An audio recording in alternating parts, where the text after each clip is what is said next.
SC వర్గీకరణ ముసుగులో దేశవ్యాప్తంగా దళితుల ఐక్యమత్యపై మోడీ బీజేపీ కుట్ర చేస్తున్నారు. ఇందులో ప్రధాన భాగస్వామి చంద్రబాబు నాయుడు అన్న విషయాన్ని ఈ సందర్భంగా మీకు తెలియజేస్తున్నాము. మిత్రులారా, ఎస్సీ వర్గీకరణకు మొదటగా పంజాబ్లో 1975లో కాంగ్రెస్ బీజం వేస్తే దీన్ని ఈరోజు మోడీ దేశం మొత్తం చేశాడన్న విషయాన్ని మీకు తెలియజేస్తున్నాను. ఎస్సీ రిజర్వేషన్ పేరుతో మనకి పడేసి ఎంగిల్ మెతుకులే మిత్రులారా. ఎస్సీ రిజర్వేషన్ వల్ల సుమారుగా లబ్ధి పొందేది నలుగురు మాత్రమే.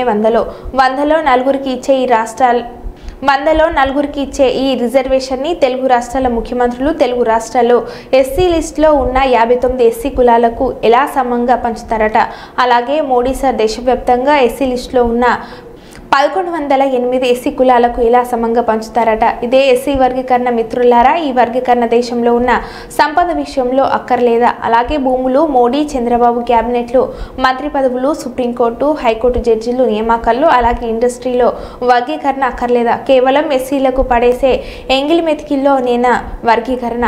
దళితుల మేనమామ, ముఖ్యంగా మాలల మేనమామ ఎస్సీ వర్గీకరణ ముసుగులో తెలుగు రాష్ట్రాల్లో అన్ని రాజకీయ పార్టీలు మాల సామాజిక వర్గాన్ని తొక్కేస్తా ఉంటే కనీసం నోరు మెదకపోవడం, తన స్టాండ్ తెలియజేయకపోవడం చాలా బాధాకరం. ఇకనైనా మాలలంతా మన ఉనికిని చాటేందుకు రోడ్లపైకి వచ్చి శాంతితో పోరాటానికి సిద్ధం కావాలి. లేకపోతే మాల సామాజిక వర్గం తెలుగు రాష్ట్రాల్లో పూర్తిగా కనుమరుగైపోయే ప్రమాదం ముందు ఉంది మిత్రులారా. కాబట్టి ఇకనైనా సరే శాంతియుతంగా పోరాడదాం రండి. మరి ఎలక్షన్ ఇచ్చినటువంటి హామీస్ అన్ని కూడా చంద్రబాబు నాయుడు రేవంత్ రెడ్డి పక్కన పెట్టి మరి ఎస్సీ వర్గీకరణ అంశాన్ని ముందుకు తెరపైకి తీసుకురావడం జరిగింది మిత్రులారా. కాబట్టి ఇది కుట్రపూరితం. ఎస్సీ లిస్టులో ఉన్నటువంటి మిగతా కులాలకు న్యాయం చేసేటటువంటి కాదు మిత్రులారా.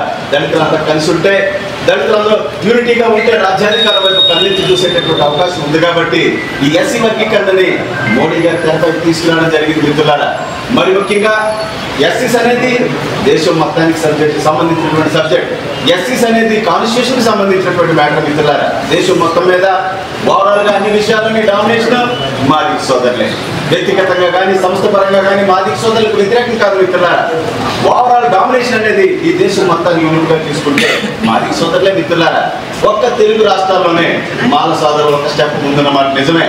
మా మాయావతి గారు కానీ, కాంశీరామ్ కానీ, ex chief minister of Punjab మరి చరణ్జీత్ సింగ్ చన్నీ కానీ, Jagannath Pahadia ex chief minister of Rajasthan కానీ, Ram Sudhakar Das ex chief minister of Bihar కానీ, సుశీల్ కుమార్ షిండే కానీ, బాబు జగజ్జీవన్ రావు కానీ, మరి మీనా కుమార్ గారు కానీ అందరూ మాది సోదరులు మిత్రులారా. యా పాకిస్తాన్ సమర్థాన్ అన్నారు కాంశీరామ్ గారు. ఇది మాది ఉద్దేశం అన్నారు. ఈ దేశంలో మొట్టమొదటిసారిగా దళిత కమ్యూనిటీకి సంబంధించి స్వతంత్రంగా రాజకీయ పార్టీని ఏర్పాటు చేసి స్వతంత్ర రాజ్యాధికారాన్ని పొందినటువంటి పార్టీ ఏదైనా ఉందంటే మాదిక సోదరులే, బీఎస్పీ మిత్రులారా. నార్త్ ఇండియాలో బీఎస్పీని ఎదుర్కోలేక మోడీ గారు బీజేపీ చేసినటువంటి కుట్ర మిత్రులారా. అందులో మన భాగస్వామి చంద్రబాబు నాయుడు. ఎందుకంటే అయోధ్యలో మనం జరిగినటువంటి అయోధ్య రామ జన్మభూమి మరి ఏర్పాటు చేసిన తర్వాత మనం జరిగినటువంటి ఎన్నికల్లో మోడీ గారు ఓడిపోవడం జరిగింది మిత్రులారా. అయోధ్యలో అయితే అయోధ్య పట్టణం ఉన్నటువంటి ఫైజాబాద్ ఎంపీ స్థానంలో అయితే జనరల్ స్థానంలో నా మధుర నా కాశీ దివారా ఉదేశ్ పాసి మధుర వద్దు కాశీ వద్దు పాసి చాలు అంటే మరి ఎస్సీ లిస్టు